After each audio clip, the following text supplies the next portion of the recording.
What's up, world? Welcome to another edition of Coffee with Jones. Got a special guest, a brother.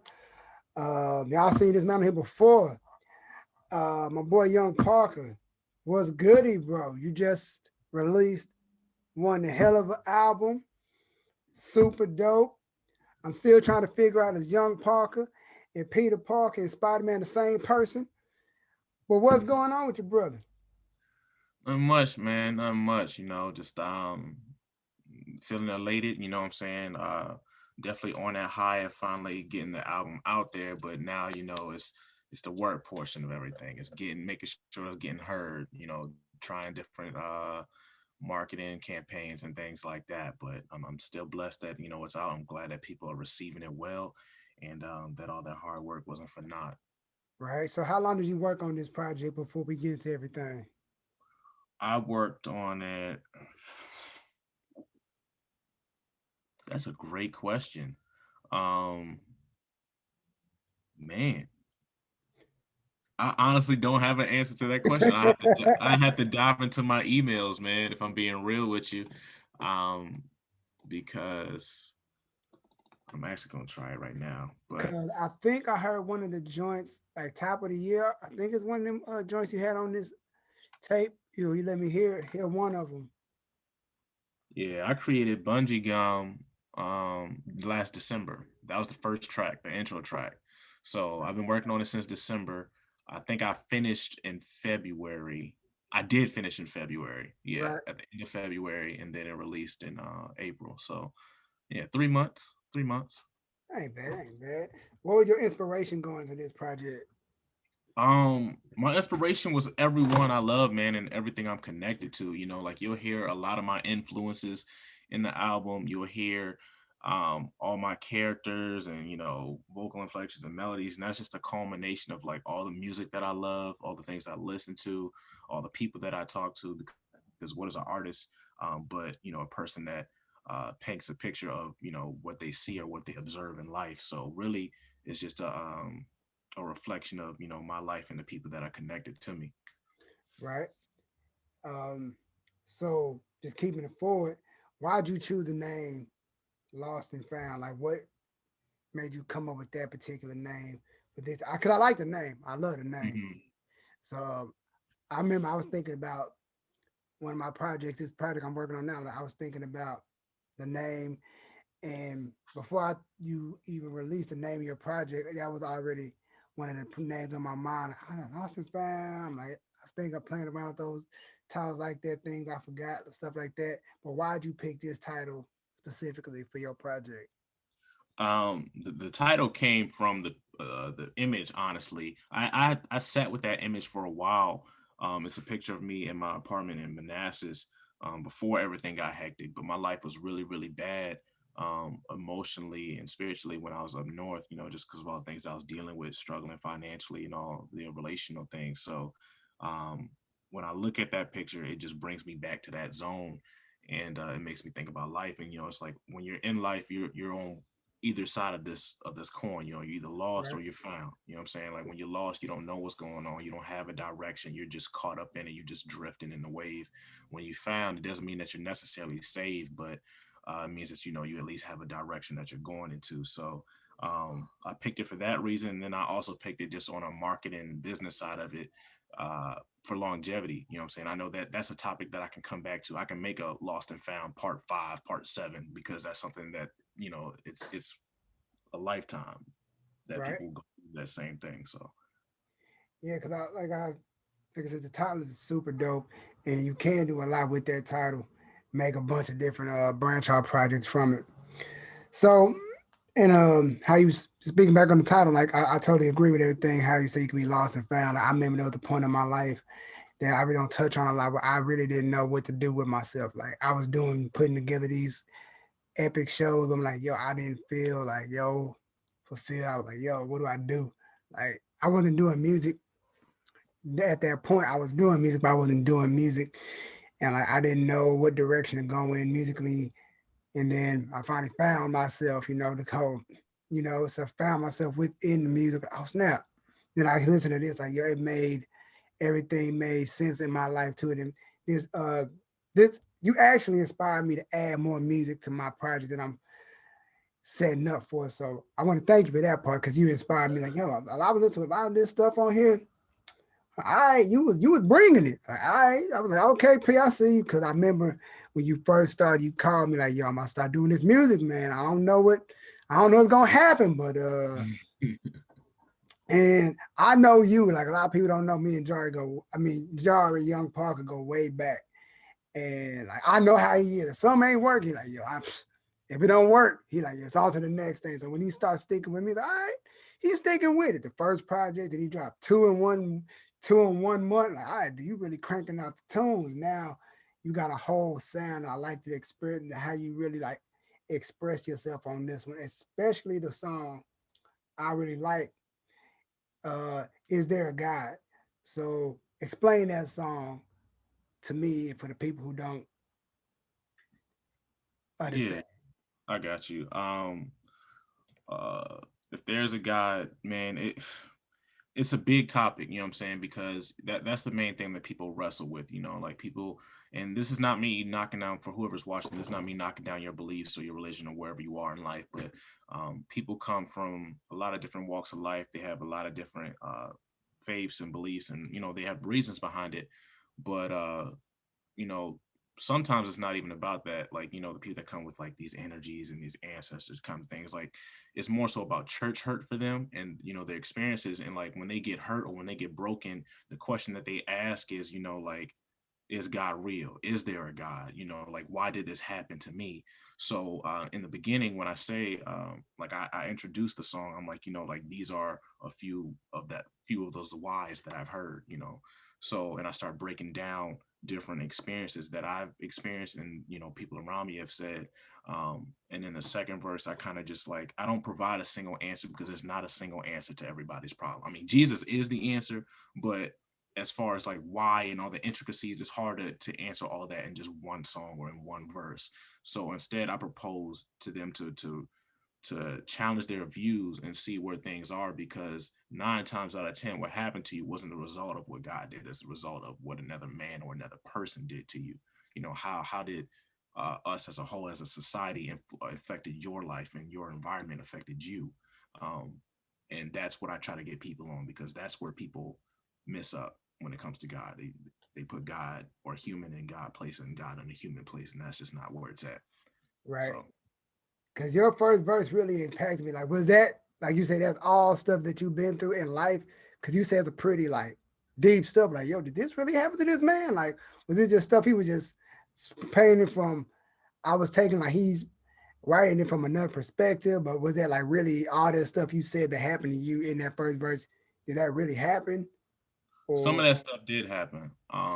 It's a mixture of some of the things that are like actually true to my life, and then some of it is just again from the stories that I've heard. Because again, I'm being that voice for that person.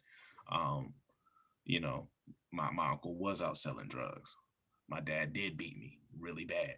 right, Um, uh, my mom, I mean, not my mom, my grandmother, her mindset, she is still kind of stuck as a slave. You know what I'm saying? Like right, that real. And, when people talk about slavery and these things, like, no, it's really that close. Like your grandmother, your great grandmother, they were in that time. So my grandpa really is dead. You know what I'm saying? Like my uncle's right, really out selling drugs. So like all this stuff, majority of that verse is me. The only thing that really didn't apply to me was the verse about my mom, because my mom, she's not, the one that hands out the beatings. But again, I've heard stories about people's mothers sexually touching, I'm saying, assaulting them or right. whatever. So, I don't want to leave any window or left any stone unchecked when it comes to trying to cover people's topics. Of course, I can't cover them all, but Right. I'm trying to cover as much as I can. Was that a tough song for you to write from that perspective? Like really put yourself. I feel like that from everything on this project, that's the one that stood out to me when I really zoned in and listened. Like, yo, this is like everything on here is fire. Don't get it twisted, but that was the one song that like, yo, did this like dang like like what's because like I know Young Park, but I don't know that deep about his background like that. He's in Mhm. Virginia. I'm in Texas. We met through the whole crump circuit, and um, I don't ask questions. If you don't tell me, I'm not gonna get in nobody's personal life. But through music, you can learn about people. You know, you can really tell like, oh snap, this happened, that happened. So I really want to talk about that. Like, yo, that's a dope song. Like I said, do you feel like that's one of the hardest, one of the most impactful songs on this project for you, or like what I'm saying, was this a difficult song for you to write? Um, to answer that last question, no, not a lot of my music. It's I'll search, I'll find an instrumental, and when the instrumental speaks to me, like when I'm naturally already humming and making a hook for it, then the songs just write themselves. So it's never really hard to write when I find something that I really really like. Um, as far as like what I rock with on the project. Um, and I hate to sound like biased, but I honestly rock with them all. Like I have another library of 12 songs that are okay, they're okay, but they didn't fit this project. Right. Like I made sure that I didn't want to put a track on the project that I myself would have skipped, um, in person. So like, from December to all of February to now, like all I've been doing is listening to the project week after week, day after day, making sure like, I like everything and I like the feelings because me and you had this talk in private, but like the feeling that I did in recording, like is that being projected? Do I feel like people are feeling that when I listen back to it? And that was what was most important to me. So yeah, there'll be some days where I skip over some because I'm not in the mood for it, but as far as the songs and what I like and what I think is most impactful, I like them all. I do think that one's impactful. I do think You Matter's impactful, um, and a couple of others. But as far as personal favorites, that's a whole another question. So But my favorite joint is track seven. I do, and that's like you getting your little, you getting you dabbling into the singing realm on that one. So on the hook wise, I've been peeping what you've been doing there. So what did I do about for the people who have not yet listened to the project? okay, That's my cut. That's my joint. That's one of my joints. so um, I mean, I guess y'all get kind of the exclusive for this, but Lost and Found is actually two projects in one. It's perfectly divided into 14 tracks, and I did that for a reason. So the first seven are actually, the Lost side, and 8 through 14 is the Found side. So I Do is technically the final track, and that's why like I have an extended ending. Like there's a long like silence time after it because it's going to be a representative of the ending, which is why Hammer Nail comes in the way that it does on track 8. I Do is like um, the acceptance piece of like, okay, like, maybe I don't have all the answers. Maybe I didn't get it right. And, if this God thing is real, if I matter, uh, then I want to try and give it a shot. And I Do is just basically saying, like, all right, God, like, I do. Like, I promise that I'm going to give this a for real shot this time, outside of all the biases and things. So, yeah. Man, cause I feel like I had a feeling that it was a double hour, double project. I'm like, when I saw the 14 tracks, and when you said the whole thing, I'm like, okay, I said I could see now how you would break it down like that. And me, I don't really do personally. I don't really do big projects like that because I don't want to. How you said, have people skipping off a song. I want people to really because I layer. If anybody can go back and listen to some of my last project here, I really layer my stuff a certain way and I put everything together a certain way so people cannot skip it. Like, yo, I want to take you to a place. I'm going to start off at a level of, I got you here. I'm taking you here. We cool down, then we coast on out. And with this part, I feel like you layered it just right, like all the way through. It took you here, got me there, and just coasted like yo. And I like how the project ended. But another track that I really loved on his track 12, Takeoff. Explain that Take Off. Take Off is a funny track to me, man, because in the CHH community, which is Christian hip hop, all you hear is a lot of trap music. You know what I'm one. saying? Or trap beats. Let me say that, not necessarily trap music. So I'm kind of making fun of it, uh, Right. while at the same time styling over it. So Take Off is kind of like, when you have a vision, when you have a plan, when you focused on your goals, like it's time to take off, get it off the ground, get it moving, put it into fruition kind of thing. So that's what the song is about. And then it's kind of a call out to my community, the CHH community, because it's like, okay, guys, like if you're claiming to be artists, like it's okay to be Christian, and it's okay if you like trap music, but don't come here and give me the same song every album, and it's like 15 of y'all doing the same thing. Like, where is the artistry? Like not all of y'all like trap music, not all of y'all from the trap. You know what I'm saying? I'm Okay. from the suburbs. I make music for, what I'm saying, the suburb or from the suburbs with that perspective. Like it's okay to be the Kid Cudi or the Pharrell. You don't have to be the 21 Savage. You know what I'm saying? Like we need the different artists. We need the Cole. We need the K Dot. We need the Her. We need the Kalani. So, um, yeah, that's what Takeoff is about. Right on. And as a Christian hip hop artist, do you find it difficult trying to work with other artists outside of your lane? Like have other artists outside the Christian hip hop community reach out to you, like, yo, let's do some stuff together. I know you like, but people like, yo, I know you probably do Christian hip hop and everything, but I Mhm. think you'd be cool on this track with me. Has anybody approached you on that stuff yet? Yeah, and I have a couple of songs out with people, even with them cursing. Like I personally, it doesn't bother me. The only time where there may be um some type of conflict, which is not really a conflict, but is when they want to work on my stuff, and I don't have an issue with it. All I ask them is like, listen, like don't cuss on my records. Don't, what I'm saying, because that's not what I'm about. If I'm not doing it, I don't want that on my records. But I've worked with a guy named C the Scholar. He's really dope.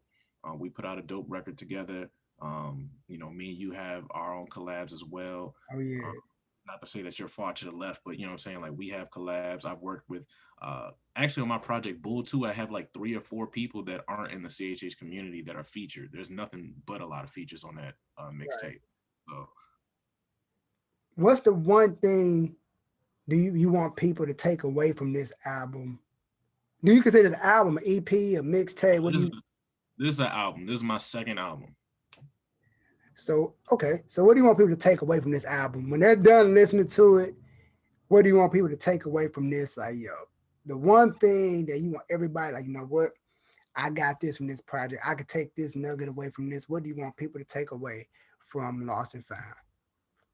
I want them to take away that life is a process. It's a process. It's a journey, and it's not something that's going to happen overnight. It's not something that's going to happen just because you really, really wanted to. You know what I'm saying? Like as quickly as you wanted to, at least. It's a journey, and it's okay to sometimes frail between that line of lost and found. Like there'll be seasons where I am lost. So even now, there'll be seasons where I'm found, where I feel like I got everything together, like I'm on it and I'm doing things the way I should do it. And I just want people to know, like, you're okay. You're not doing bad just because you're having a bad season. You know what I'm saying? Recognize the season, recognize the problem, fix it, and then move on. And that's, the main thing that I want them to understand. Between that and just understand that also that God loves them no matter where they are in their life and what they're experiencing. So um, that's the main takeaway. Whew, that's dope right there. And I want to ask one thing before we get up out of here. I asked you it the last time, but it's been a minute since the last time he was on the show. How has everything been going since COVID? Like everything's opening up now, everything moving kind of kind of well now, I guess you could say. So how's everything creatively? How have you been staying creative since the last time we talked? And is there anything else you're working on from here on out? Yeah, so to answer that question, it's kind of be probably gonna be kind of similar to my last answer. Like COVID's been fine for me. I just got a recent job in March when IT, what I'm saying, I'm making better money. Job is chill, so I achieved my goals with that.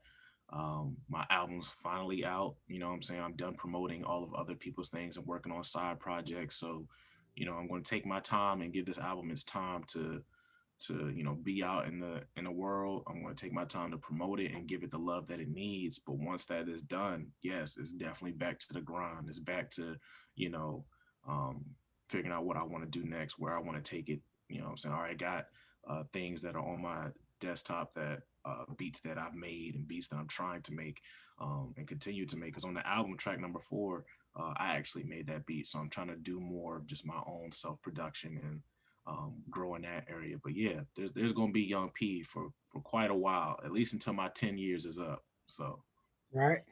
And like I said, a lot of things I've learned from this guy.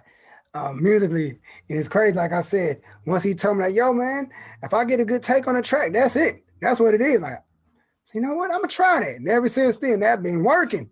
Like, yo, that is working.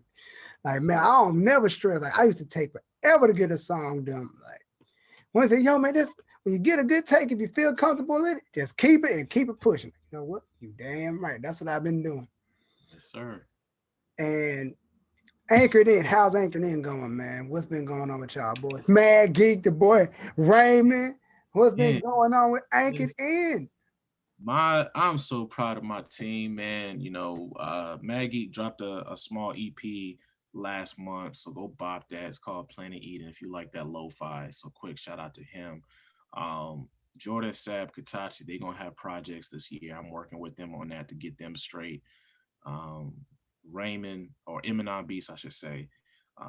He's a new addition. He's the way he's progressing in his beat making is amazing. I can't wait till we're on like year 5 or whatever, and seeing what he's making then. But I'm very proud of my team. We just did a show last month together. That was dope. Check it out on YouTube. It's called just type in SNRG and Young Parker and it'll pop up. But really, really proud of my team. Really proud of what's going on. I like the new merch we got. Like it's definitely showing this thing. God is showing up. Amen. So, last question. What did you learn? What have you learned about yourself through the process of making Lost and Found? What's the thing that you like, yo? You sit back, it's all the smoke clear, the battle's over. You look at yourself in the mirror, like, yo, this is what I learned about Young Parker. Um, and it may be funny for me to say this, man, but I learned that I'm actually pretty good at this stuff at music. I learned to trust myself, because when you're making music, you're subject to the listeners, ultimately they're the ones that judge the music. So I learned to trust myself. Like when I feel like I want to make a song that I think rocks with me, but I know might be weird for other people, I learned to just push past it and make it anyway, because somebody's going to resonate with it. Prime example, there was a, a song review IG live thing, and I'll admit, like it was more of a trap environment, and I sent Get Ahead, and they trashed it. You know what I'm saying? Like hated. They thought I was like the worst thing ever. So then the following week, I sent Myrtle Beach because I knew like that's what most people like. In that environment, that's the song that would resonate with them.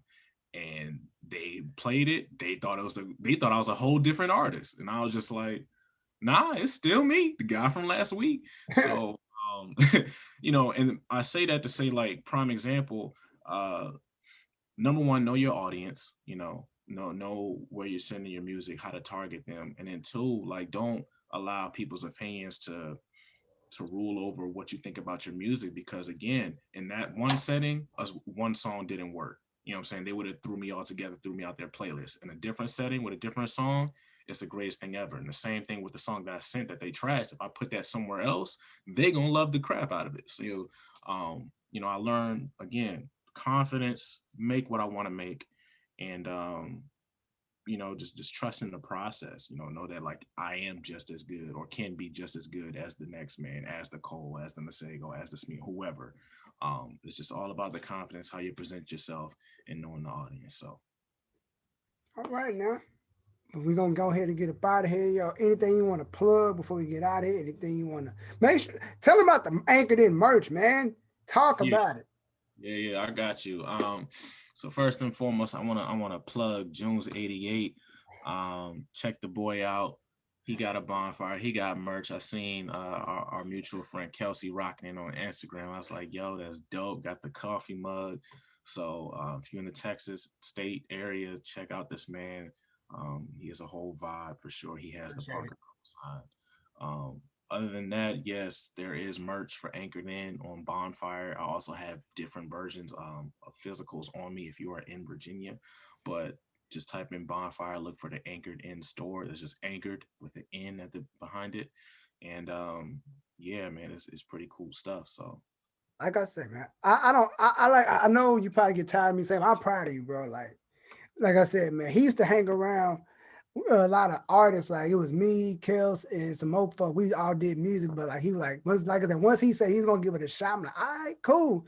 Let's see how it goes. And to see that from the beginning, going back listen to his first project, the sound is totally different from now. Even for myself, like the first project it's in everybody who first started a project always sounds the same. Not it sounds like quality side wise, like it sounds all right. You can tell the growth. All right, that's where I started. This is where I'm at now. Going back listening to him, like, oh man, he sounds totally different than he does now. And I just got to tell you, man, I'm proud of you, bro. Just keep it up, dude. I appreciate it, man. Appreciate One of the rawest dudes coming out of Virginia. it. Just trying to be the next Pharrell, man. That's Hey all. man, y'all got it. Ray, and Addison, man, y'all got it, man. The whole Anchor In squad got the new Neptunes.